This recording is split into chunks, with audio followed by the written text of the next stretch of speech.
from the IGH going rogue. Today is Friday, November the 15th, and we are accompanied by a good friend of mine. I like to give him shit because I've known him for a long fucking time.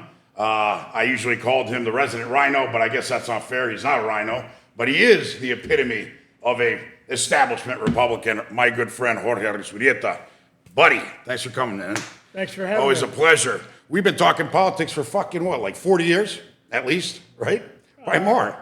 Probably more. Close. You know, so we've been talking about this Hispanic surge for a long fucking time, right? You're a good friend. You're great friends with the family, with the Bush family. President Bush, 43, 44% of the vote, of the Hispanic vote in 2004. Also won the popular vote, right? Since then, it went to fucking hell. McCain, Mr. Amnesty and all that crap, 31%. No backbone Mitt, 27%. And then we have the racist, the xenophobe, the, anti-gay, anti-women, anti-fucking everybody, unless you're Anglo-Saxon, white, Protestant, right? Chauvinist. Yeah, chauvinist, everything, right? God knows. He ends up improving on Romney. He ends up improving on McCain.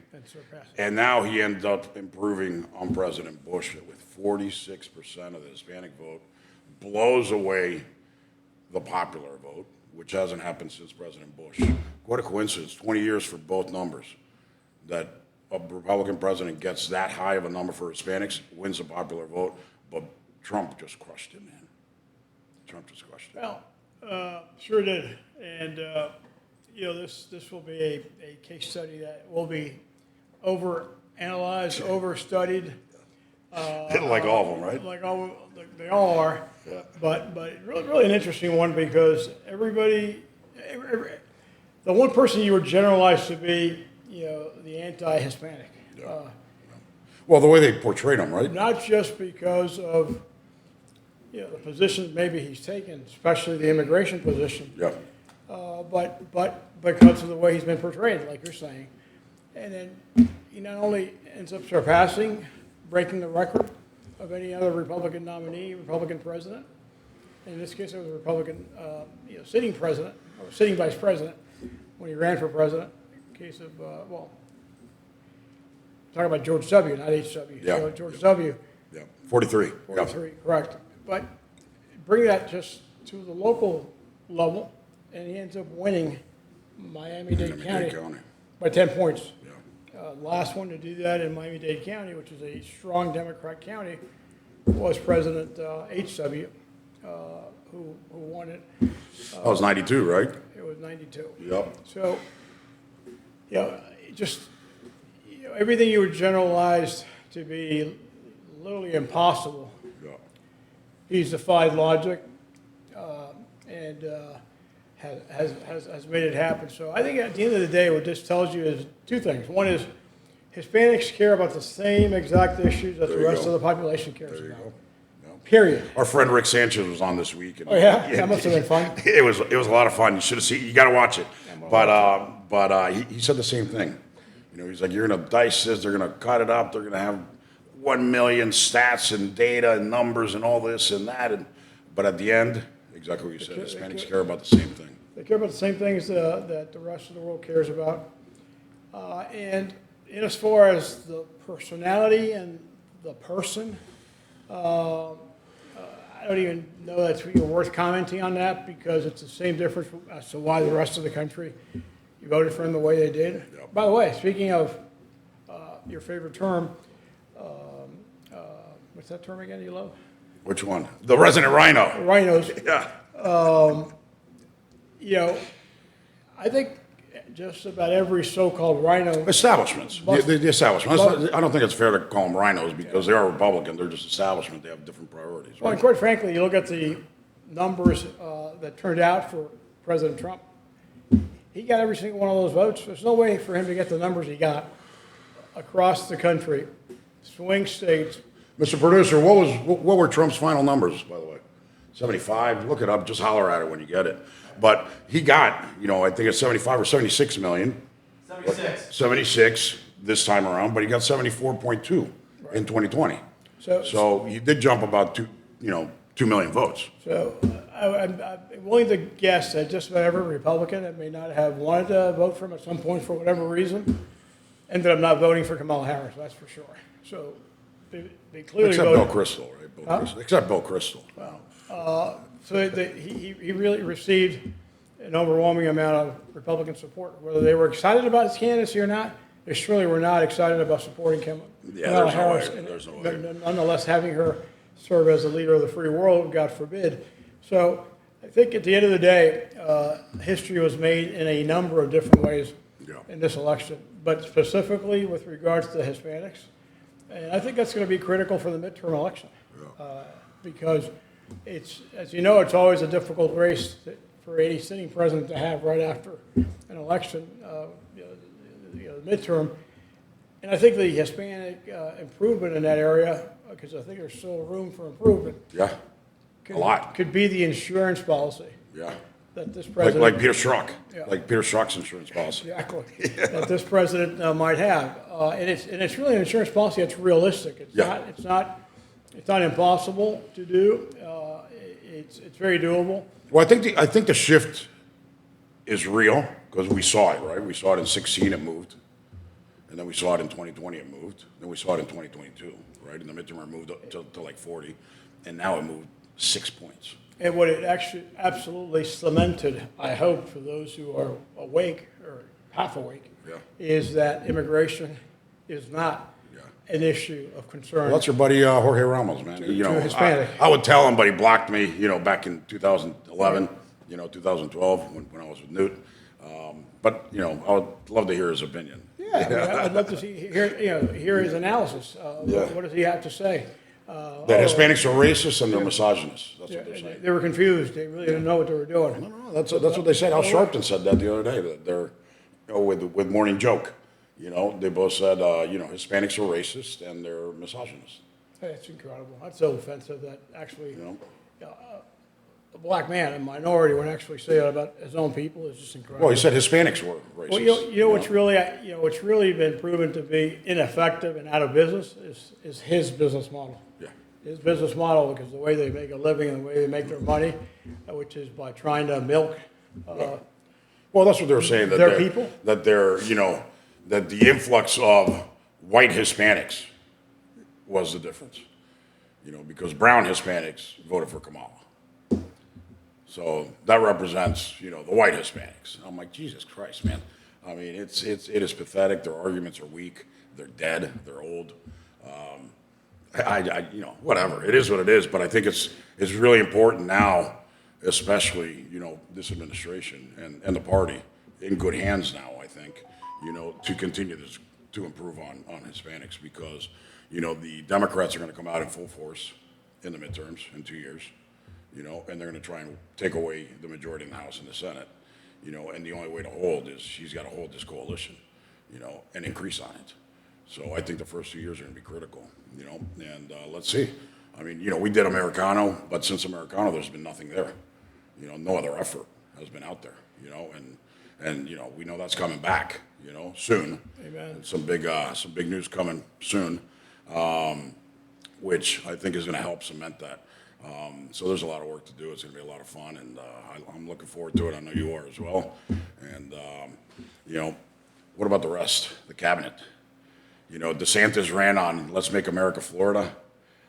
President Trump is choosing a lot of I Floridians. think he's implementing that plan. Yeah, he's implementing that plan, isn't he?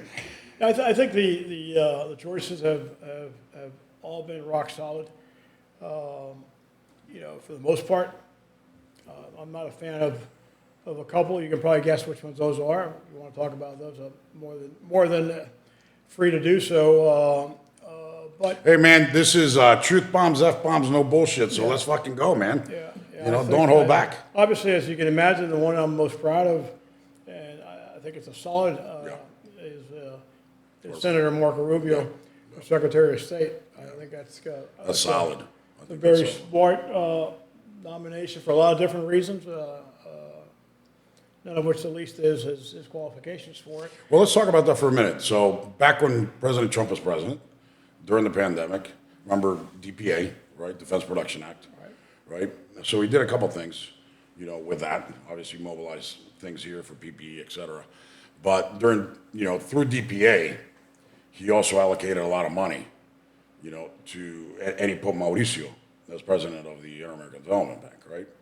And there's going to be significant amount of money, hundreds of millions of dollars, to try and persuade American companies to leave China and come to Western Hemisphere. I think with Marco as Secretary of State, that's going to be even a bigger push. Yeah. Because both of them are very hawkish on China. They both don't like China, right? So, I mean, with good reason. I think that the value add that Senator Rubio brings to this job is significant. Obviously, his foreign policy knowledge is been well documented. His ability to speak Spanish doesn't hurt, making him the first Secretary of State of Hispanic origin. Yeah. And of course, that's just one hemisphere of the world, but an important hemisphere that unfortunately too often gets forgotten or ignored or not attended to the way it should. Because it's our Latin backyard. America has always been the redheaded stepchild, Our right? backyard. It's going to carry a lot of benefit, and it's not just because of his hawkish position on free nations and on freedom and on their strong opposition to dictators and tyrants, but also because of that. So. And it's not just related to Cuba. Obviously, it's Cuba, it's Nicaragua, it's Venezuela. Dude, China's influence throughout Latin America is huge. I mean, Exactly. Panama Canal. I mean, look at all the ports they've built in Latin America, et cetera. So I think that there's a lot of issues in the world to deal with today, a lot, sadly so. Although I think a good chunk of them have started to correct themselves just with the notice of Just to win. a new sheriff being elected. Yeah. Hasn't sworn in yet. And the messaging from all over the world, whether it's Middle East Hamas or whether it's Ukraine and Russia, is really interesting. It kind of proves the point as to what happened during his 4 years and what should be expected during these next 4 years. But I think Senator Rubio is going to be a great asset in that regard to help with the leadership across the world and that's one of a number of significant appointments. Just looking at China, right? So the influence that China has in Latin America is tremendous. They've dumped mega dollars in there. They have massive projects all over the place. If we want to put a halt to China's invasion of Latin America, we got to go move some shit down there. And I think Marco understands that, understands China, understands Latin America. Like I said earlier, Latin America has always been treated as a redheaded stepchild, right? We both worked for big companies. When I was working at AT&T and I had, Canada, Caribbean, Latin America, I remember my friends in Peru going, dude, why don't you guys open, something big down here? And I said, because Peru's smaller than Florida. It's just an irrelevant market. And that's the way we've always looked at Latin America. These markets are so small, so we just focus on Mexico, Brazil, Argentina, right? And then Colombia, and then, whatever happens afterwards. But, at the time, AT&T was $158 billion in revenue. It was like 3 times or 4 times the size of Peru's GDP. Just the absurdity of the numbers make it not attractive, right? CEOs and investment bankers and all that will tell you, it takes the same amount of effort to manage a $20 million investment as a $200 million investment, and your ROI is a lot better with $200 million, right? So I think that's going to be the big challenge. But I think if Trump goes back to that initiative of trying to incentivize American companies to move manufacturing away from China into Latin America, I think it accomplishes a couple things. One of them, it weakens China big time. And second of all, it fortifies our natural ally, our backyard, which is Latin America. Look at Mexico right now, their economy is huge, and CAFTA. Dominican Republic. I hate to say this, but it was a shithole before CAFTA. Look right now, it's the 4th or 5th largest economy in Latin America. This little island. So things do happen and do work. And the way and the reason why that was important is because obviously if there's jobs down there and the economy's booming and they have money, it's going to slow down or stop immigration. You know. Well, I mean, at the end of the day, if we really want to accomplish the goals of taking the stronghold that China has on manufacturing what America buys, because we are the greatest culprits of wanting to buy, Cheap shit. good-looking, inexpensive stuff, right? Yeah. And we're the biggest market in the world, so we have to return to giving some of these nations, some of these economies, the opportunity to manufacture some of these goods. Yeah. We've always said this, and there's been ebbs and flows where there's been more attention, but the last 20 years, while China has been buying, in essence, buying these nations, we've been absent, and I think that's distracted because of the Middle East, right? I mean, there were so many problems in the Middle East. We were bogged down with 2 wars, and it was just a shit show over there. I think Trump was able to really cool things down in the Middle East. I think the Abraham Accord was a success. Obviously, peace through strength works, like Reagan. Trump did that effectively. And like you said, everybody has almost started to backpedal as soon as, the elections, the results are out, right? They're like, holy shit, this guy's back, right? So I suspect a lot of things are going to correct. You see Hamas and saying that they're looking for peace, and I would imagine the hostages are going to show up pretty soon. Maybe even on Inauguration Day, kind of like a Jimmy Carter Reagan situation. But I think Marco's the right guy. I think Marco's the right guy. He's going to bring a lot of value. Understands the world, not just Latin America. Understands the world. So I'm looking forward to that one. What about Matt Gaetz? I'm not a huge fan of that nomination, quite frankly, because let's assume that he does get nominated. I'm sorry, that he does get confirmed. The amount of political stock that is going to go into that confirmation I'm not sure it's worth the headache. Now, there's been all sorts of analyses on what really is the goal of that nomination. I'm not here to speculate. I have no idea. I assume if the president nominated him, it's because he really believes that that's who belongs in that job. I just think that it's if it were to happen, it's going to require a lot of investment of effort, time, and political stock. Well, it's going to be a circus, because right? it places it really places a number of senators in a difficult position. What you get out of it. In other words, I don't know that the value of the congressman being the AG adds that much value to go through that process to get it done. Now, I'm not president. President Trump is, and I trust that what he's doing makes a whole lot of sense to his game plan, which is not just one nomination. It's a bigger game, right? Well, you got to look at negotiation going on of some sort because the leadership of the Senate is not necessarily a Trump Senate, if you will. Yeah. There's some establishment. Cocaine Mitch. Realities going on there. The new Senate president, Senate leader, Republican leader, is more of an establishment senator than he is a Trump senator, if you will. So I don't know. I don't know where it all ends up. I have to tell you. Well, you got to look at the reason. I was very surprised by it. I never would have thought that would be his nominee. I would have never. I never. What really sealed it for me. I thought it was going to be Pam, right? That's what I thought. Yeah. I thought it was going to be Pam. I really did. And that would have been a great nomination. Yeah. I just his resignation from Congress seconds after he gets nominated, to me, is evidence that there's a greater game at play here. Well, they were going to release the ethics report today. Okay. So by him resigning, that report goes in the trash. It never gets released to anybody. So so that's that. But I mean, when you look at the reasoning behind him. Look, he picked Sessions. Sessions recused himself. His own DOJ went after him over fake, fabricated bullshit, which was the Russian hoax.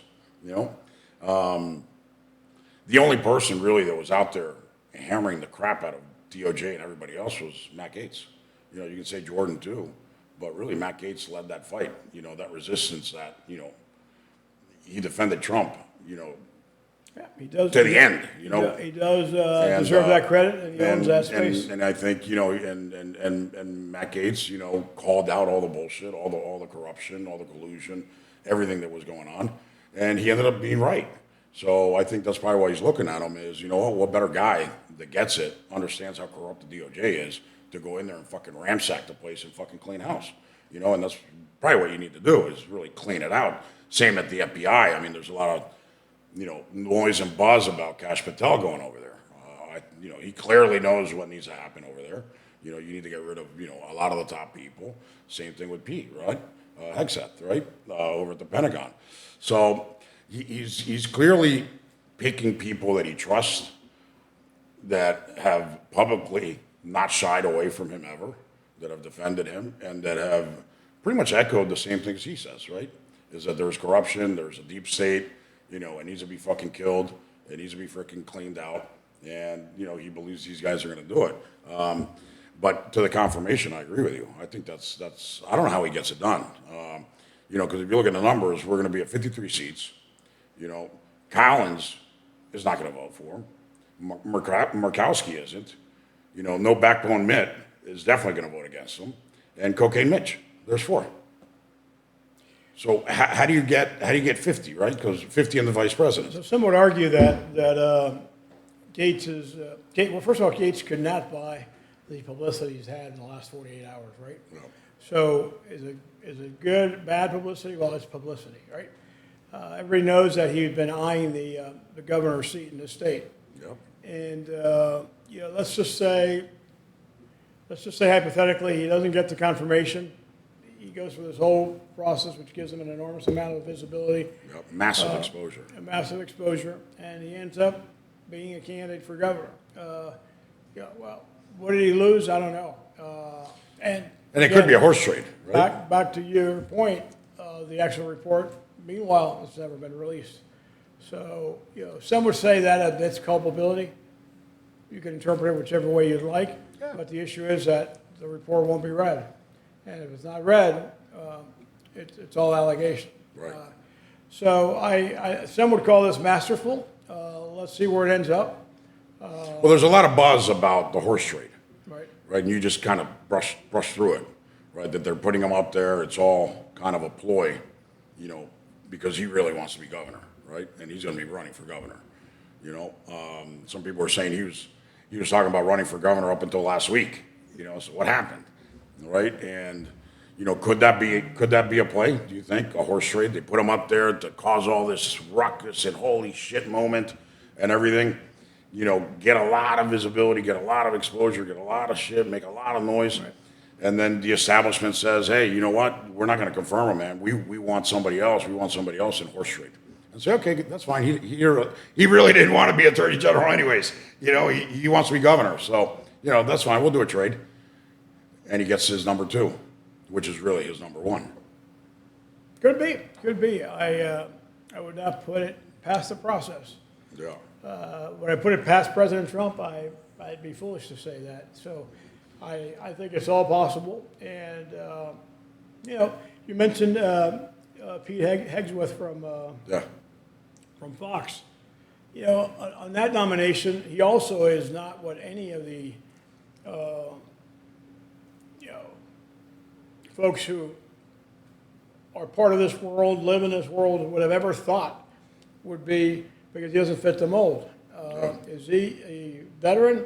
He's actually a decorated veteran. Yeah. He's an Ivy Leaguer. Yeah. So he's no double, right? He's no moron. He's no fool. He's a smart individual, proven individual.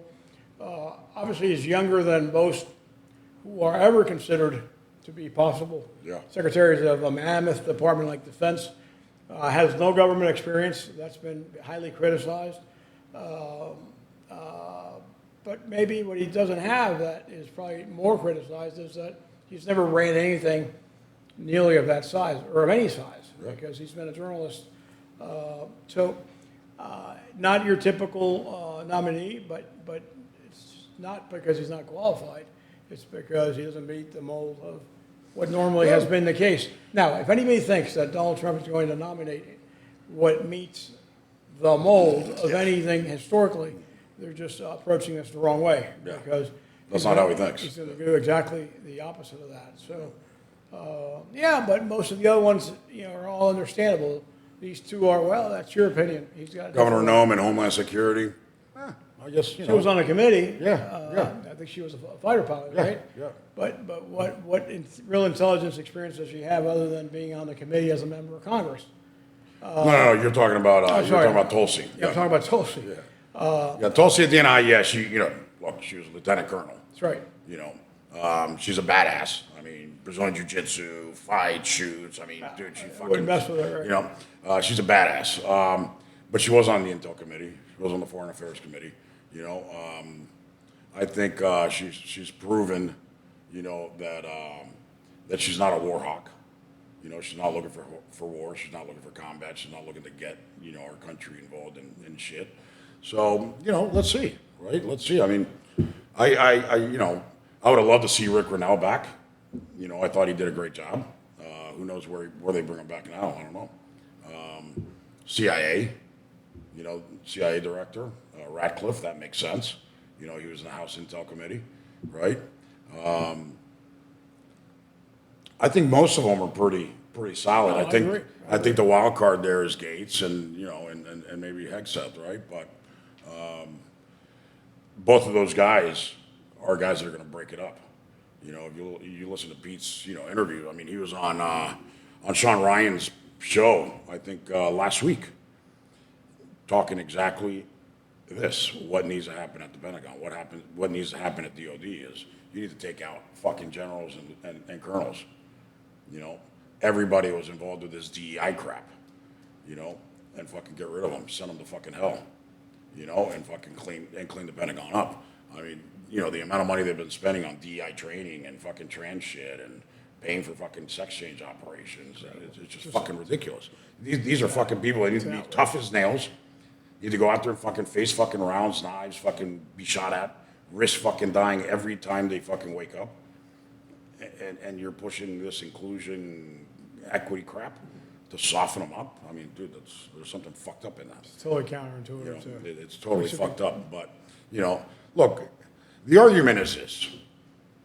If the Senate Republicans unanimously approved Garland and they approved the trans person, for HHS, how the fuck do they not approve fucking Matt Gaetz? And that's also the strategy. Trump is going to make them fucking go public and eat that shit. So, dude, I mean, look, maybe you're right. There's a lot of political capital, but, both sides would have to spend a lot. I think the establishment would have to go eat a lot of shit if they're going to fucking say no. So I don't know if they want that fight either. As a nation, we have regressed so significantly to a level where our basic morals and standards have really been on a good day put in question, on a bad day absolutely thrown out the window, and that has got to return. Not to mention specifically in areas of defense or military, not because it's not a place for women, but it's not a place for topics of conversation that have nothing to do with what you got to have. There's some women I'd much rather, not deal with a lot of guys. In other words, so there's a lot of tougher women than a lot of guys. That's not the point. The point is, well, dude, they're soy boys, man. Right. I mean, they fucking grew up. Who fucking knows? Dude? We were talking about that with our buddy Jimbo, special forces guy, and he's like, dude, these fucking people that are growing up now, they're fucking soft. They're just fucking soft. When we grew up, dude, everybody got fucking in fights. Everybody got fucking punched in the face at least a couple times in their fucking life, right? Yeah, dude, it's part of growing up. Now, dude, nobody touches anybody. Nobody's ever been hit. They're all keyboard fucking warriors. They're all tough guys behind the fucking computer screen, you know? And, you know, you see them in person, they fucking cower. They would never fucking dare fucking come at you directly, you know, because you'd fucking beat the living fuck out of them, right? And these people are fucking wimps. They're fucking pussies, right? Because, you know, first of all, they would never come after you, you know, because somebody like us, we would fucking respond, you know? But it's just fucked up, dude. It's fucked up. That's why you see, you know, what's the generation that really pushed Trump over was Generation X.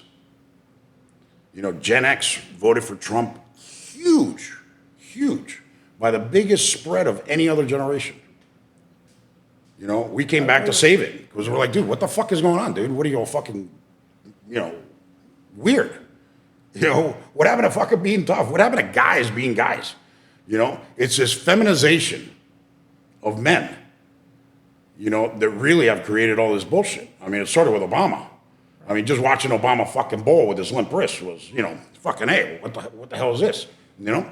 And, you know, and fuck kidding around, but it started to soften men up, right? And they started with this bullshit of toxic masculinity, you know, that being a guy is bad, that men are evil and men are destructive and men fucking are the root cause of everything bad on the fucking planet.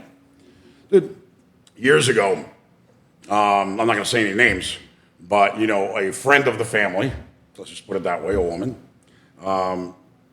ultra Hillary Clinton, radical, crazy, fucking insane asylum escapee, you know, was saying that women don't need men for anything, not even for procreation. If they could somehow create sperm, they would eliminate men. I mean, dude, that's fucking insane asylum. That's why I always say liberals need more psychiatrists and less politics, right? They're just dangerous fucking people. They're fucking crazy, right? And that's really what it is. But give me a second, Mr. Producer. Let's go to commercial real quick so we can pay the bills. Are you ready? Let's go. Because of your overwhelming support, our $14.88 MyPillow has been one of the biggest sales in MyPillow history. I couldn't think of a better way to say thank you than to extend our wholesale pricing through Christmas. Get a classic standard MyPillow for only $14.88. Upgrade to a queen size, just $18.88. King size, only $1 more. Get my body pillows for only $29.88. And ready? Multi-use MyPillows, only $9.88. It's perfect time to stock up for Christmas gifts for everyone on your list. Go to MyPillow.com or call the number on your screen. Use your promo code to take advantage of our wholesale pricing. Including my classic standard MyPillows, only $14.88. But that's not all.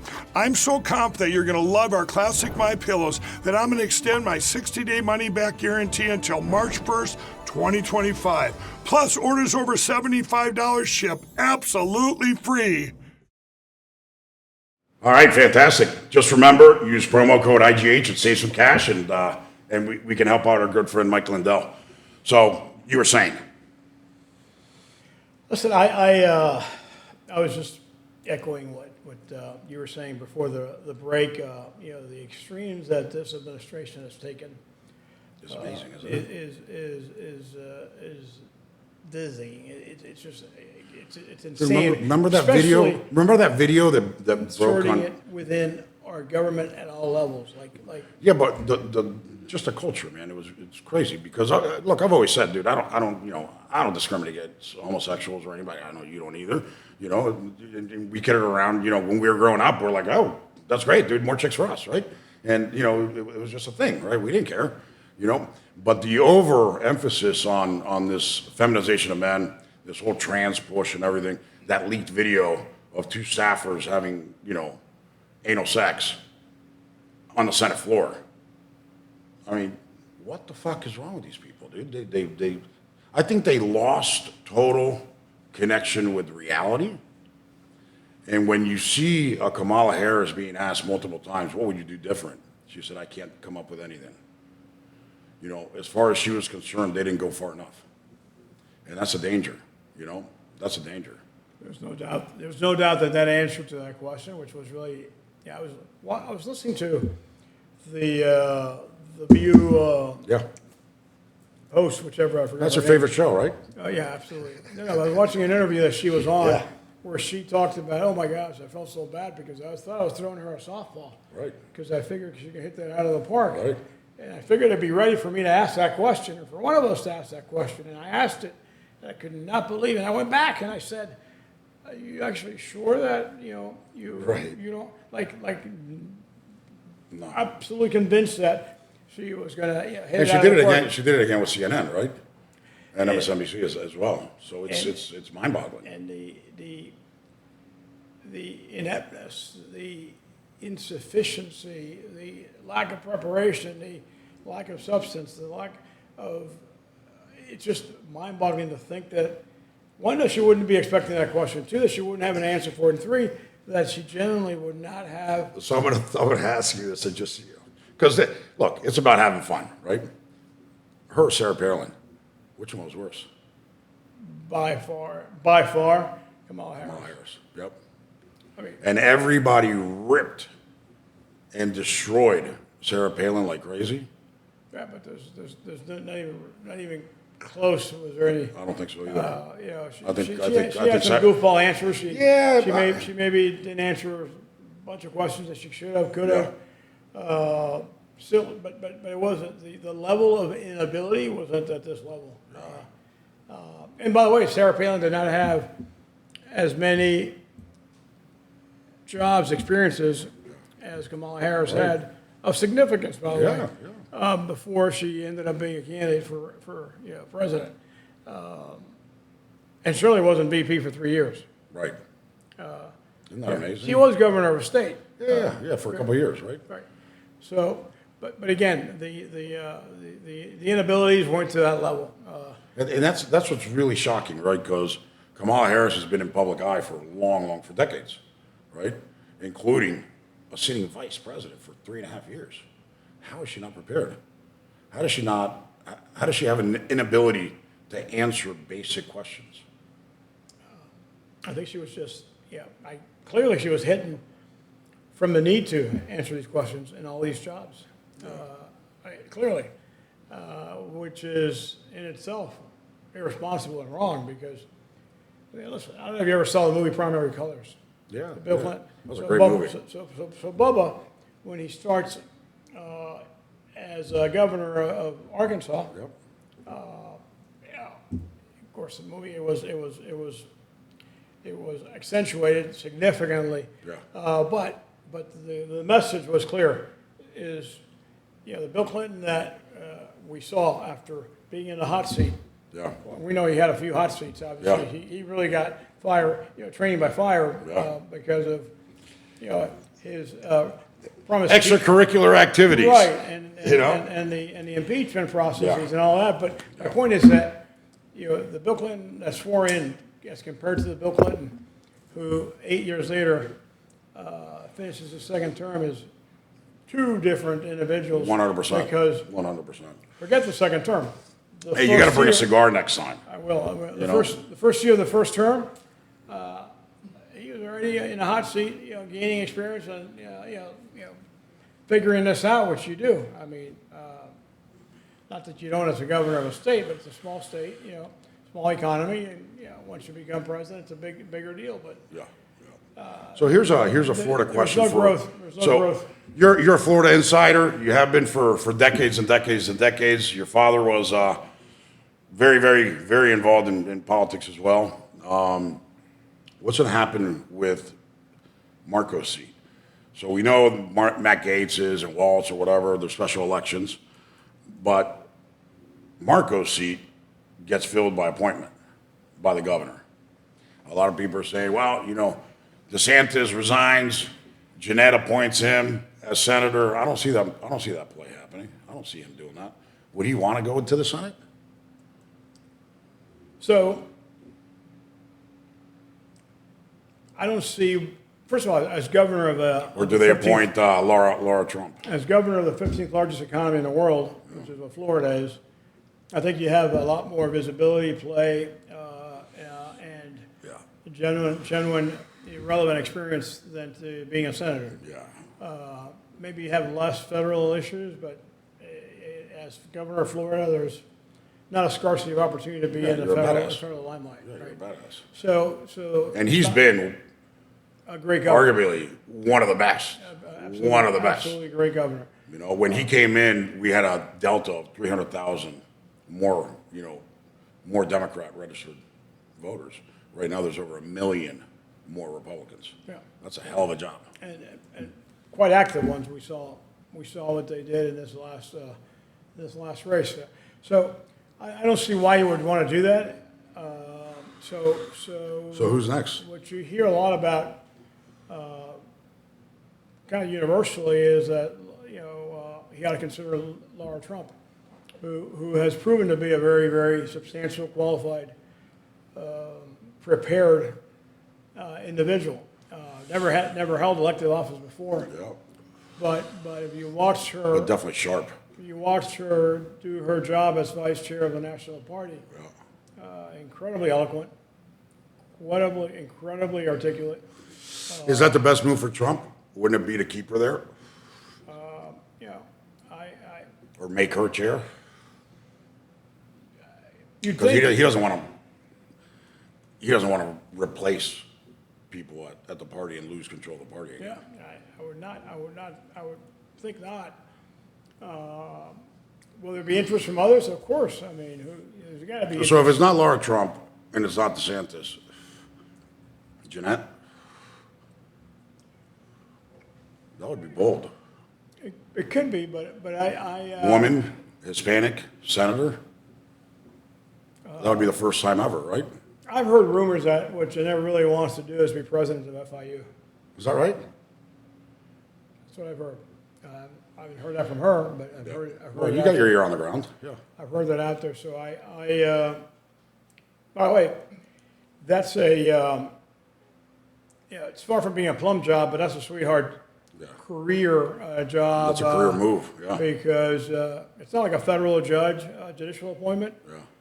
But for somebody of her age, based on the Yeah, she can ride that gig for a long time. she can retire from that. From No that, more campaigning, no more right. dealing with all that It's, bullshit. and Right? it's a serious, real job. Yeah, And But so- she's been a very staunch Trump Republican in the past, and then after the primaries. Yeah. So it'll be interesting to see how that all plays out. Because that would be a cool move. Replace a Hispanic with a Hispanic. Not because Republicans play that, but it would be cool. And on top of that, they can't say that we're sexist because we just made the first Hispanic woman senator ever. I mean, there's a lot of neat opportunities. At the end of the day, the important thing is that DeSantis and Trump, the governor and the president, Yeah. Because it's coordinate- DeSantis' pick, though. coordinate as much as possible within the political realities of it being his pick, not the president's. Right. So And let me pause you right there because I'm going to bring up some numbers. I'm going to put you on the spot here. Okay. Because you just said, in coordination with the president, but it is his pick, right? So DeSantis won by, Mr. Producer, by like 20 points, right? In 2018? DeSantis, right? Yeah, That would have been 19.4. 19.4. Yeah. So almost 20 points. And Trump won Florida by 11 points. Who owns Florida? two different kind of races. So explain that, two because a very- lot of people don't understand that. One is a presidential race. Well, the midterm doesn't have the same turnout, et cetera. One is the governor's race in Florida, happens to be a midterm governor race where the turnout is not the same. Irrelevant, both are great accomplishments. And as I mentioned earlier, in the case of Trump, the winning Miami-Dade County, as an example of just a county, but a Democrat county, Well, DeSantis won Dade County too. by 10 points. Yeah. Following DeSantis having done that is a huge, again, the last time that happened for a presidential candidate, it was George H.W. in 1988, which is a century ago. Yeah. Very different demographics in the county and very different political realities, but still a significant accomplishment. So, you know, and as far as owning, I'm not sure that anybody owns anything. They both have been very successful public servants. I think Trump's in his, you know, getting ready to have a very, you know, second successful, historic He's gonna have a term. monster term. And not being able to run for reelection in political reality gives you a lot of opportunity, because it gives you a lot of impatience and it gives you a lot of freedom, especially the way he won, Yeah. given the popular and the electoral vote. So I think it's a great landscape, a great opportunity, and you know, this vacancy of Senator Rubio is a huge political opportunity for the governor to do what's right by the state. And I have no doubt that the right thing will be done. There'll be a lot of jockeying, but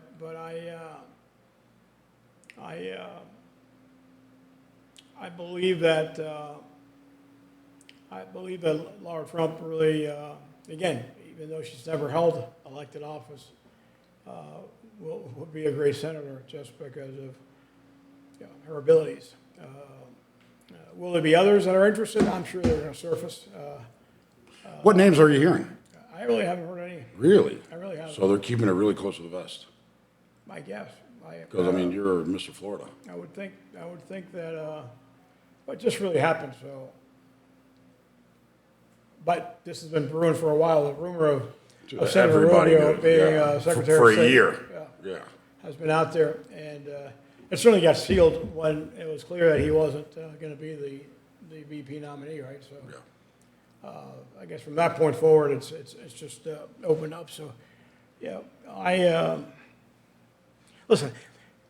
Governor DeSantis would never be governor but for President Trump's Thank you for saying that. endorsement. I think that's important to say that. And I think that's. Because let's talk about that race, remember? I mean, So we were supporting somebody else, I remember? was on the Adam Putnam team, Yeah. like 99.9% We were raising money for Putnam. of Republicans. Yep. And And he was trouncing similar everybody. to the side swipe we got from Rick Scott when we were all with Bill McCollum. Yeah, remember that? That was Oh a my $60 million God. side swipe. You go, ooh, Holy whoa, who's that? shit. I remember that race so clearly, Brilliantly man. handled, brilliantly executed. Yeah. Much like that happened, and the rest is history. And Senator Scott has proven to be a phenomenal governor and a phenomenal senator. A great senator, man. I mean, it's just he deserves all the credit in the world for that reality. Much like that, you know, that approach to getting into this process took place. DeSantis was. So tell us a story, because, you know, I was back in D.C., right? But, you know, we were supporting Putnam, right? Right. You were very involved in that race. Mm-hmm. You guys were up 10, 12 points, 14 points, more. Yeah, but the campaign really. I mean, Really? and you guys had raised a fuck ton of money, too. I don't remember exactly how much, but the campaign really. It really felt like it had not taken off, even though everybody was behind Adam. I don't know how to explain that, but it was just. Inertia. It was inertia. Just there, right? Yeah. And all it took was one tweet, which is I'm pretty sure the way that Yeah. President Trump did that, and the rest is history. And it went- it and- just and fucking then flipped. Overnight, it flipped. In a week, he was up by like 10 points. Yeah, exactly. And then the rest was fucking crazy. And it was over. So I hope that, you know, Governor DeSantis doesn't ever forget that.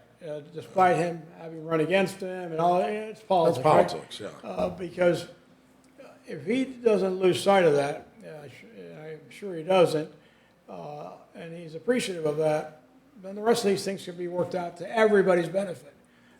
It's not hard to assume that he wants to be president, even though you know the first effort wasn't successful. It wouldn't be the first candidate that didn't win on the first one, right? Yeah. The first primary try. Now, the big question there is what does Vice President Vance want to do? He's a 40-year-old guy. You got to assume he's going to run for president. Why wouldn't he? You have to. I mean, you know, he's so in a, early. He's in a run, or, unless JD Vance picks him to be his VP or something. But Right. there's a lot of people out there, man. Look at Vivek. So for the political junkie, for the political junkie, there's a lot of analysis and potential deal making Yeah. that people think goes on years ahead of time. Sometimes it doesn't work that way. But in the Well, the Romney campaign did. That was which one of the I mean, everybody was backing Mitt from Okay. day one. Right. And he raised all kinds of cash. I mean, you were supporting Mitt back then. I was with Newt. You guys were crushing us on the money. We had no money. I mean, the only money we had was Adelson, right? Sheldon. He was funding the campaign through the super PAC. And then every time Newt went up on the debate stage and he crushed it, we'd get some money. But the campaign had no money. And then, the carpet bombing that happened in Florida, we got outspent like 36-1. And that was it. It was goodbye, So some deals were cut. I mean, everybody agreed on that I'm one. not saying deals are not Yeah. cut. I'm just saying that is it fair to assume you're going to have a deal cut now related to who's going to run for president 4 years from now? No, I don't I think it's a think little too early, but who It's knows? early. But everybody should assume that Governor DeSantis wants to run for president, and he should. So what everybody's saying, or everybody's thinking is, there's got to be life after Florida for him, 100%, right? I would have to agree. And if he's not picked for VP, or if he doesn't win a primary against JD Vance, if he decides to challenge him, he would certainly go in for a cabinet role, right? Now here's another one. I mean, there's some cabinet positions that haven't been filled yet. Do you think DeSantis could be one of them? No If way. I were a betting man, I'd say No way. there's no shot. Yeah. Unless it happens as a part of all this other stuff going on, like Yeah. you're Marco considering and this and Laura Trump for Yeah. your appointment, and then otherwise, I don't see why President Trump would. First of all, he's almost overdone it with Florida already. Not that there's anything wrong with having too many from your state. I mean, as long as they're qualified, who Great fucking cares? state, yeah. But you got to spread the wealth across the country. Yeah. You do have, a great, farm system, if you will, of people that are either sitting in office or Governor Huckabee, the great pick for Israel, right?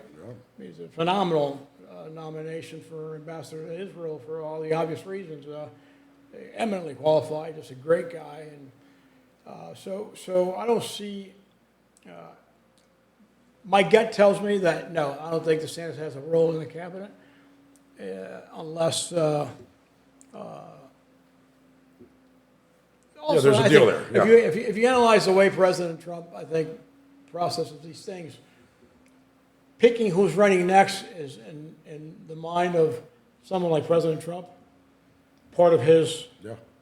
because it's his boy, if you will. Yeah. That's going to be the nominee. So I don't think he does anything that you could mildly use if you were DeSantis to take advantage of, So I don't think he has a shot at being a cabinet member in this administration, if I were to guess. But he's got a political future. But he's got a future for sure.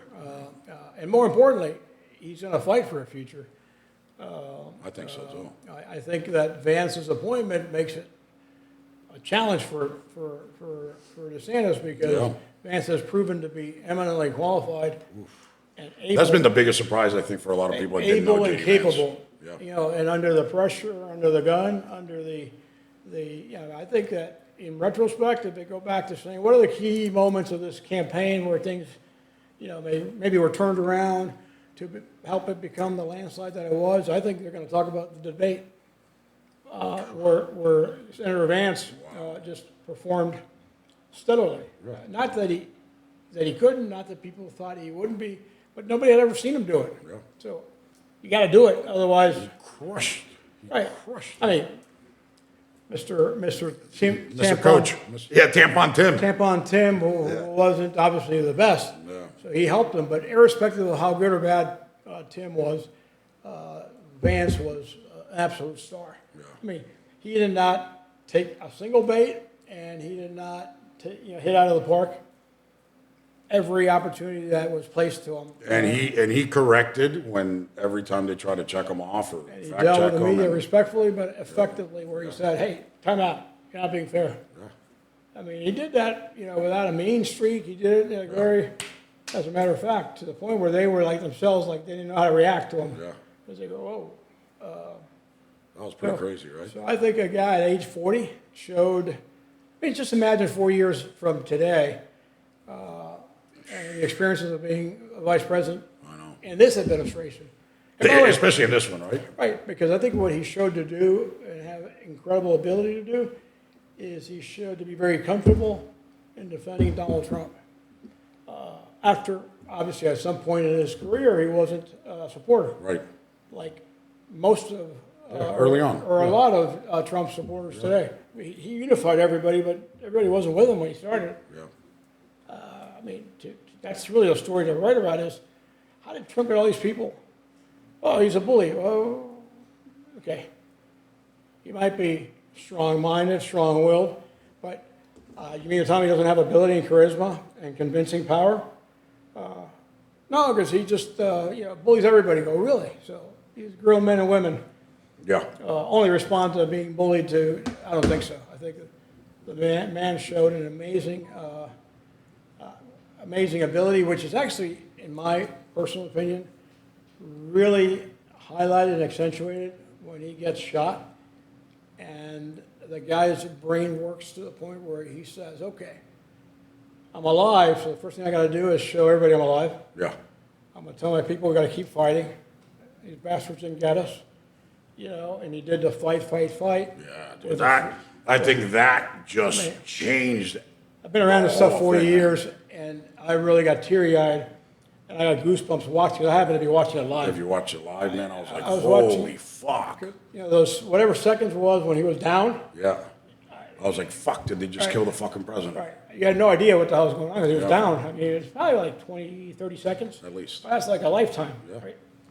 And he comes up and he starts waving his fist. I go, dude. With blood streaking down his face, I was like, motherfucker! But the point really to really analyze to his credit is that what 74-year-old man, after going through 78. I'm sorry, 78, thinks about that. So the brain is like, Dude, he's a different amazing. brain. Yeah. And yeah, some would say he's a showman. Well, yeah, by the way, he is a showman. But you know what? If you think for a second, today's world, a media world, you don't think being a showman matters? Well, Yeah, but do you think he thought about that? No, dude, that was pure instinct, that's pure what comes heart. out of his. That's what comes out of his heart. So his instincts when it comes to that stuff, I think, is what really makes him a great leader. I mean, I think that he a lot of these things are not learned. You either are who you are or you're not who you're not. right. That's it. And he's got what it takes. He's got a big pair of fucking nuts because that kind of decisiveness in moments of that kind of difficulty, everybody reacts the same way. Yeah. No, big time, I agree. Hey, let's go to commercial real quick, and we'll be right back. I'm excited to announce our Christmas extravaganza is finally here. Get this season's flannel sheets for as low as $59.98. They won't last long, so get them while you can. Our famous My Slippers, they haven't been on sale for over a year. Regularly $119.98, now only $59.98. Our 6-piece towel sets are back in stock with extremely limited quantities, only $29.98. With hundreds of MyPillow products, there's something for everyone on your Christmas list. Bathrobes, duvets, quilts, down comforters, and so much more. So go to MyPillow.com or call the number on your screen. Use your promo code to save on all MyPillow products. For example, flannel sheets for as low as $59.98, or our 6-piece towel sets, just $29.98. But that's not all. I'm extending our 60-day money-back guarantee until March 1st of 2025. Plus, all orders over $75 or more ship absolutely free. All right, we're back, and don't forget promo code IGH, kind of like the shirt. Promo code IGH. And by the way, we have a bunch of those pillows. The mattress topper is actually fucking amazing, dude. If you don't have one, you need to get one. It's like lying down on like clouds. It's like sleeping on I clouds. don't- It's amazing. It's crazy. I'm gonna tell my wife. And I want to talk about another sponsor of the show. You guys have to watch this movie, Enemy Within docuseries.com. Enemy Within docuseries.com. Use promo code IGH, and you'll get a discount as well. And that is a story of Patrick Byrne. He's the founder and CEO, former founder and CEO of Overstock.com, and he tells a story how the intelligence community brought him in to do certain things and how he got caught up in this whole fiasco with Hillary Clinton, bribing Clinton with, I think it was $18 million, et cetera, and how all that ended up being crucial to the whole Russian hoax and everything we saw about that. So the enemy within docuseries.com, and use promo code IGH. So, Mr. Florida, what happened in Florida? I mean, that was a fucking smashing, right? Except for Broward. What do we do with Broward? Do we just fucking throw him in the ocean or what? I mean, we have crazies over there. I mean, you know, your friend Debbie, right? She's a nutcase. She'll never get wiped out, right? So what do you do at Broward? Yeah. First of all, I'd say remain optimistic because Dade County was never Broward in as far as the concentration of Democrats, So tell us a story. but it was always, Dade has always been a Democrat county, okay? It's kind of fluctuated depending on, you know. So tell us a story about Dade. So you were born here, your parents came here. Right. You know, talk to us about that era growing up and things that happened and You mean and how you saw the shift go back and forth, right? Because Dade was Republican and then it went blue and then now it's red again, and you really lived through that. growing up in Miami. Yeah. So we went from Miami Yeah. to Miami. That's Yeah, right. And, That's and right. today we are probably somewhere between Miami and Miami. Yeah. You still have a few friends that call it Miami. I love that pronunciation, by the way. Yeah. Yeah. So, you know, it's first of all, the best story to remind our friends about regarding what you're asking me is that Cuban Americans really, at the end of the day, Built the Cubans, city. Yeah, Cu- built the Cubans, city. Cubans were the original group of migrant immigrants to move to Miami based on the obvious proximity from Cuba. Yeah. It was not uncommon before Castro for Cubans to take there's a term they used to use for that boat that would go Like a back ferry or and forth. The something? ferry, thank you. Yep. Oh, I had a mental lapse on the ferry. The ferry back and forth. Ferry would carry cars. So folks would bring their cars from Cuba, drive around Miami, and go back. It was a very common thing. And you know, my dad, God bless his soul, always dreamed about one day, you know, going back and doing the opposite. You know, bringing my car from Miami and driving around Havana, right? That never happened. He died beforehand, but maybe someday, why not? You know, I mean, now we're going to have a Secretary of State from Cuba, or Cuban ancestry, Yeah. Cuban heritage. But so the ties between Miami and Cuba are generational ties. Have been there. And proximity is not the only reason, but that was obviously the larger reason why it was an easy transition. Cubans have always been considered, and this story doesn't really get written enough, but from an ideological perspective, Cubans in Cuba have always been conservative fiscally, conservative when it comes to foreign policy, socially pretty balanced. Cuba had the most advanced labor laws in the hemisphere. Okay? Wow. My dad would always remind me that the maternity benefits for women in Cuba was as advanced as the U.S.'s. And he always talked to me about how, you know, these social issues in Cuba for a small Caribbean nation Yeah.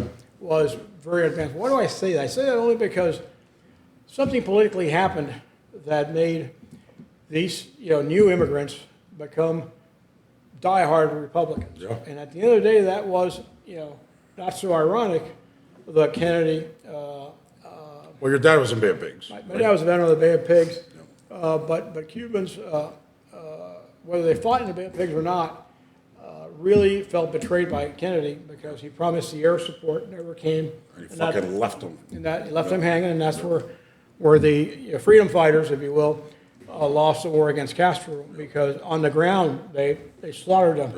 Yeah. And because they planned on having air support, provided by the American Air Force, and never came. So politically, they grew up being anti-democrat for that reason.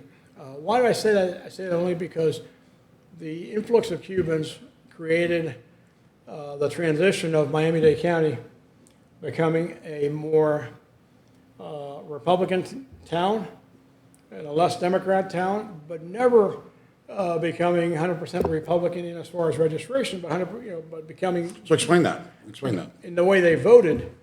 So explain that. So they were registered Democrats but voted Republican. Correct. No. I believe, I don't have the numbers to be able to prove this to you, but I believe the first wave of Cubans who became citizens registered Republican. So they registered anti-Democrat, registered Republican. But the numbers were never large enough to make a difference to make the county a Republican county. As that community grew and more Latin Americans came in, which is just the reality of Florida, Miami, South Florida, is we've been the beneficiaries of all the instability of Latin America. We're the ones who've always gained, right? Whether it's the capital of flight or the capital of the the country's intelligentsia, the business leadership. They've always Miami's been the beneficiary. In recent years, you might say you have more Venezuelans, and you have more at some point. Colombians. Yeah, I mean, Colombians actually are a big chunk of the third largest Latin American community here. Despite the leadership issues of the region, some countries don't migrate as easy as others do.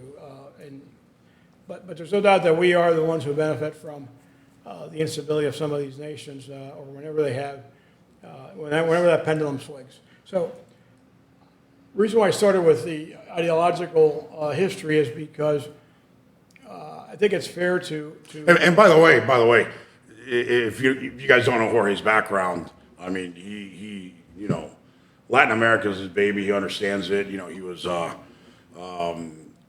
you were alternate executive director for the American Development Bank under Bush 43. Correct. You also headed. You were chairman and CEO, right? Florida FTAA. And that was an amazing public-private partnership. Yeah, that was a great, and you did a hell of a job. I mean, I remember you were living out of a suitcase and on a plane, right, for a number of years with that effort, and then really spearheading, once that kind of disassembled, a lot of the bilateral FTAs, right, including Peru, which we worked on pretty closely. Absolutely. CAFTA, Peru, Colombia. Yep. Yeah, CAFTA DR. Remember that blitz? I mean, that was crazy. That free trade agreement got, as you know, passed in Congress by a great margin of one vote. Yeah. Incredible. Isn't that crazy? And that was a huge blitz. I mean, you guys were flying around with presidents and cabinet members, and I mean, that was a hell of an effort, man. Yeah. That was a hell of an effort. So that's why, few people are as qualified to talk about Latin America and all that. So please, continue with the Dade County stuff and all that. All I was going to suggest is that the county has remained a Democrat county, but never to the magnitude of Broward County. Broward County, which was a Republican county at one point. Was it? Oh, yes, a long time ago. I don't know exactly how many years ago, but I got to tell you, so I moved down from 60 years ago. I was going to say, because I moved down from D.C. to Miami originally in '94, and Dade and Broward were Democrats. Yeah. I mean, in the modern political era, for lack of a better phrase, they've both been Democrat. The difference between Dade and Broward is that Broward's become significantly, stronger Democrat, and Dade has continued to grow, but the Democrat registrations have not grown Yeah. at the same levels. Same clip. And popular governors, presidents, Reagan, Bush years, and Trump, DeSantis, because there's this million new registrants. No, there's a million more Right, Republicans and Democrats. right. Well, That's crazy. in Florida. Yeah, in Florida, yep. So, but don't forget, the reason why the 10% lead, the 10-point lead for Trump to beat Harris in Miami is so significant is because the density of voters in South Florida is significantly higher than it is in the rest of the state. So whatever happens in Dade County, especially a 10-point victory, impacts the outcome of a statewide election like exponentially. And everybody thought, the I-4 corridor, which has is always always been a thing, Republican. yeah, was going to be in play. Dude, that's not even close. Dade County made the difference. And the other thing that makes the difference always is that the Panhandle, the northern end of the state, Yep. is Democrat, will always be Democrat, presumably, because they have been for 2-3 generations, but they vote Republican Yeah. in statewide, and especially in national races. That's an important, not so insignificant note, because and that's the reason why Democrats figure out pretty early, usually every cycle, whether they're really going to spend any money here or not, is because they know that the I-4 corridor is Republican, the Panhandle is, and that they're still probably trying to sober up from the reality of this 10-point spread that Trump had on Kamala Harris, because they weren't counting on that, I guarantee you. 11 point something. They yeah. were not counting on that. Because they were arrogant enough to Well, think. what did Rick Scott beat Debbie with? What was the margin? Do you remember? Mr. Producer, I don't remember that. what was but the Rick Scott margin on a Senate race? It might end up being about the same. Maybe about the 10. same as Trump, Maybe right? around 10. I don't know why I thought it was less, but I thought that was interesting. But she ran an aggressive race against him. She did. This election, right? Huh? Yeah, this cycle. Yeah, this cycle, yeah. 55.6 to 42.8. Wait, what? Yeah, he got 55% of the vote. I can't hear that far, so. Statewide, Yeah, statewide. he got, what again? I'm sorry that you broke up. 55.6. He got 55, and what did she get? 42.8. So over 10 points, so he exceeded Trump's victory. That's good. That's good for him. I didn't realize Yeah. it was that, So yeah, he actually exceeded it. Well, pretty close. you know? she ran an aggressive, really personal, offensive campaign. Well, 42 to 55. Shit, dude, that's 13 points. Trump won by 11.4. So he actually did about 2 points better. That's good for Scott. Yeah. Because Yeah. it's a different style and a different personality, and for him to have beat, that tells you that the rechazo, the pushback on Debbie was, Yeah, but she was a horrible candidate. her ads made her come out like, She was antipática, right? so if you know her. How do you say that? How do you say that in English? Jesus. Antipática is probably like saying, I can't remember how to say I don't that. know if that's a literal translation, but I'd say maybe it's like saying She just rubs you the wrong way. obnoxious. Obnoxious. There you go. Probably She's obnoxious. Yeah. I mean, she came out like, she kind of is, like in your face, Yeah. kind of like your friend Debbie, Oh my God.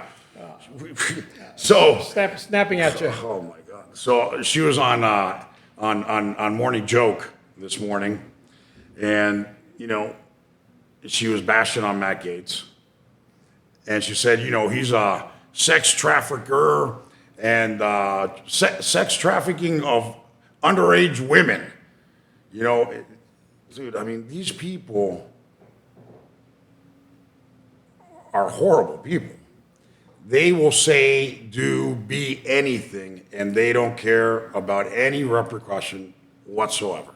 You figure that after the shellacking they got, they would have been more selective in their commentary.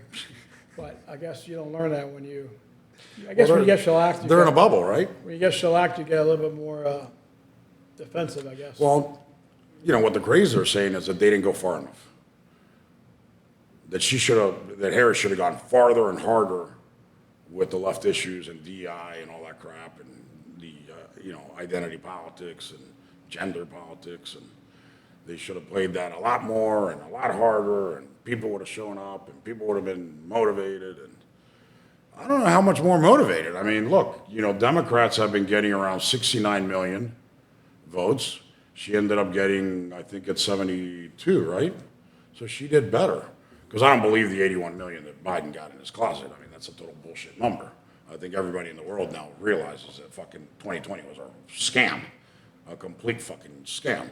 This guy hiding in his basement didn't know where the fuck he was and who he was, and couldn't get 10 reporters in a room with social distancing. Remember those fucking circles? You could only get 7. Oh my God, what an embarrassment. You know, and you got 81 million votes. That was total fucking crap. You know, but anyways, man. That story hasn't been written yet. I hope somebody picks up and writes it. You think so? You think they'll pick it up, or they'll just fucking brush it under the rug and say, How else do you argue that, where are those voters? They really would not turn out for her, but turn out for him? right? Really? And the anti-Trumpness is greater now than then? And they wouldn't come out for her? That's what doesn't make sense. It's like, but somebody has to write that or do that analysis, like state by state. Like do an actual audit. Right. That would be valuable because maybe that's why it doesn't happen, because it'll It probably expose costs too much money too. it'll expose what really happened. But listen, at the end of the day, the fact that Donald Trump won every single swing state. Yeah. Every single one. And then he started picking up. If the election would have been 2 weeks later, he would have, how many votes did she get? 70 what? 71, right? I think she would have lost 5 million votes because he started picking off whatever you want. Oh, let's go to Madison She Square was in Garden. a free fall. That last week, she was in a complete free fall. You're right. 2 more weeks, she would have been done. I mean, because they clearly, if you look at, Politics 101 in running presidential campaigns tells you that you show up, especially those last 6 weeks, 8 weeks, where you need most of the support from. And they started to show up in cities that are clearly Democrat cities. I mean, the Madison Square Garden event is the highlight of all highlights. Man. It's exhibit 1, 2, 3, 4, 5. Yeah. Okay?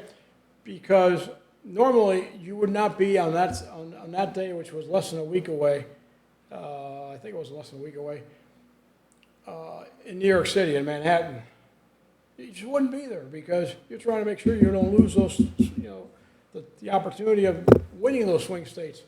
But the internal polling on both sides must have been what it was, that they knew that they had it, and they had to start saying, okay, well, let's go here and let's go there. Let's go places where unconventional places, and that's when they started. The Harris campaign started. the fucking rally in Coachella. Right. I mean, that's where all the hippies hang out, dude. And he went in there and packed the fucking place. Perfect example. And by the way, that's where you realize that the youth vote. Yeah. That's the other analysis that needs to be done. It'd be great to see that breakdown of youth vote because. Well, I'll give you an interesting number, and I brought this up, after the election, but, is when you look at the national numbers, you have your results. But if you go into blue states, how much moved? So, like, in California, 11% moved Republican.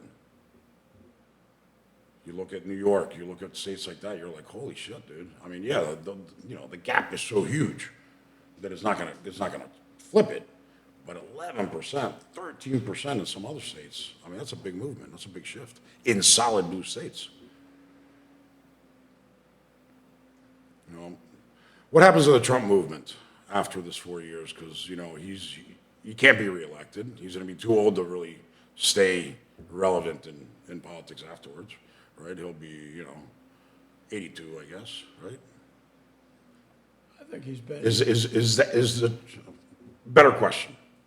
Is this the new brand of the Republican Party, or do we go back to, you know, the Reagans, the Bushes. Yeah, it's kind of hard to predict that, but let me tell you what I think you have got to take into consideration no matter what. And So you're how old? I just wanted to use this for reference. I'm 59, You're 59. You started in politics when you were how old? 18, Okay. All right. So we started about the same time. Reagan 84, right? 84, Yeah, I was 14, right? So we've been in politics for a long fucking time, right? So you think the establishment is going to go away? I don't think so. So I think that the depth and width of the Trump movement is Yeah. so significant Yeah. that when he's on to a better life, Is it like the Reagan Revolution? it's gonna be like we'll be going to rallies with Trump holograms. Like the Reagan Revolution, remember? Yeah, but you Or can't, more. without due respect to the Reagan Revolution. Well, a lot of people came out of that, right? Camp, we had Newt, a whole bunch of people came out of that. It's different, but that the only thing that's analogous is the Reagan Revolution. Yeah. But I'm saying it's different in the sense that It wasn't that powerful, right? I mean, And you were in it. You were in that transition team too, right? and maybe it's because of his style and his marketing savvy, but just the merchandising that exists in the Trump movement has never been seen before in politics, ever. Every time we're in the car, it's like, hey, the Trump watch or the Trump shoes. David's like, change the channel, it goes crazy. So That may be a sign of the times and nothing to do with popularity. Maybe it's because merchandising in politics today is big, but it's never been to the level where he's brought it. But I think it goes beyond merchandising. It's just the average attendance to a Trump event is crazy record numbers. Our most popular politician, which was Reagan, that wasn't even close to that. right. It was very different. This is a fever. This is And the other side has got, DTS is real. Trump Surrender Syndrome is absolutely it's real. totally real.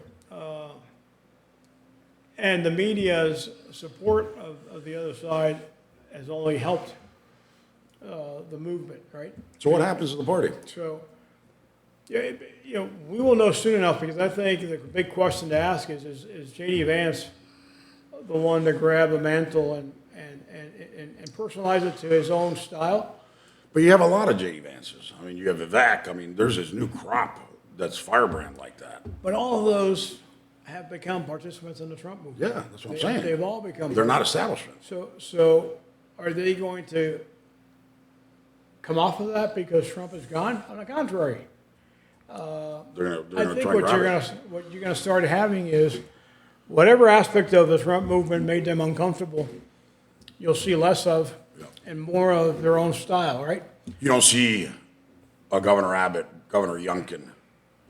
I don't see why not. I mean, honestly. I mean, they're not. I mean, they supported Trump, but they're not Trumpers. They have their own style. They're different. They're more establishment, if you want to call it that.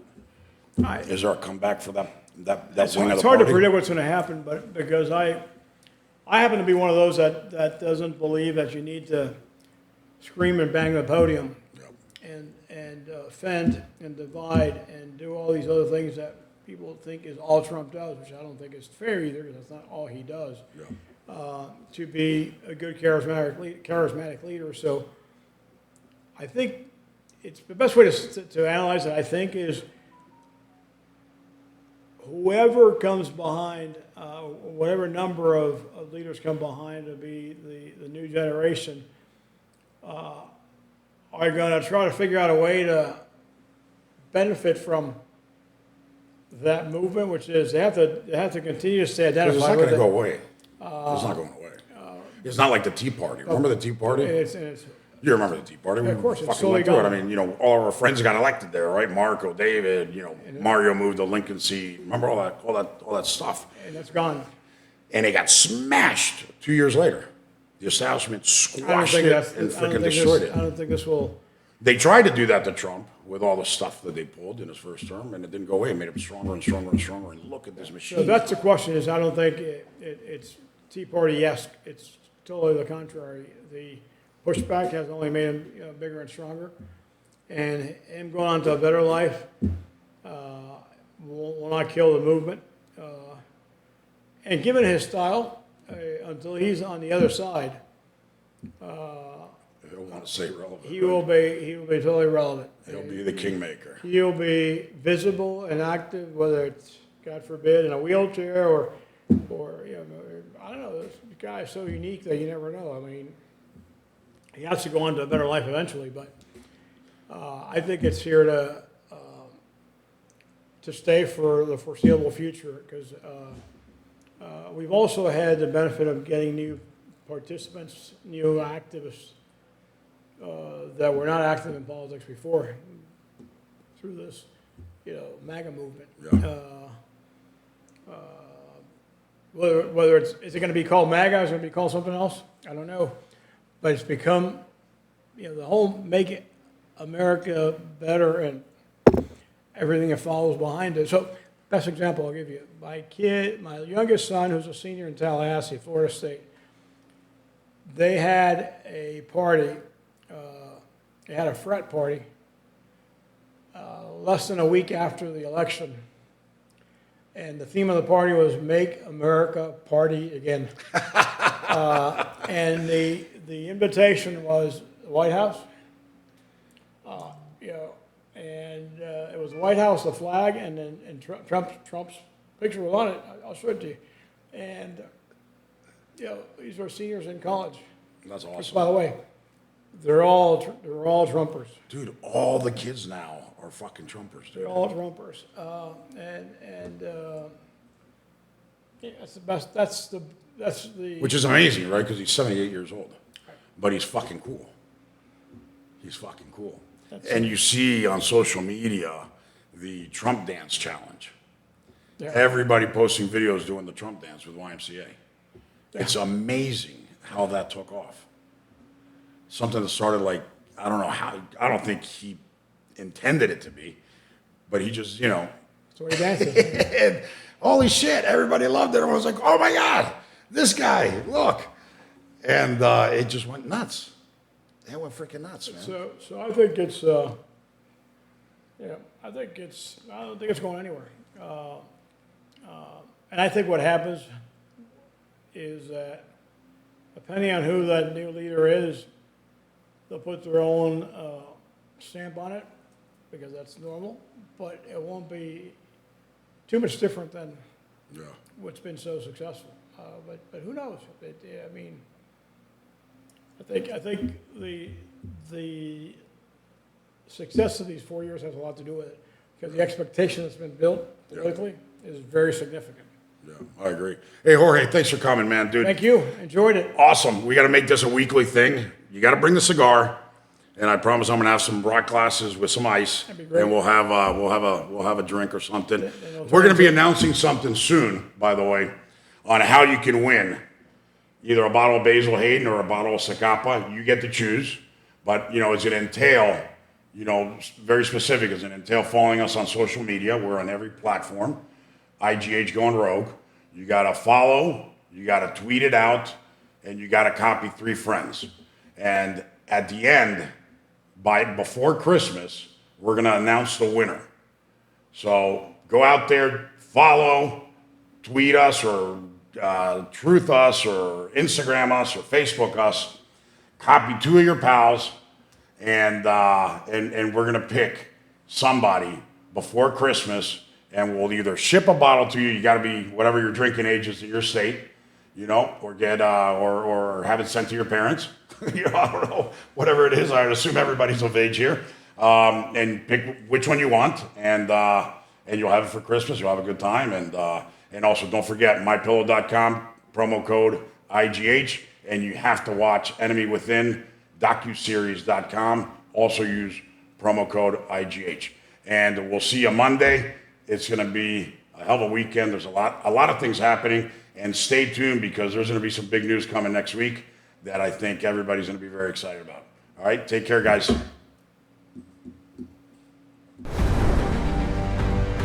This rant.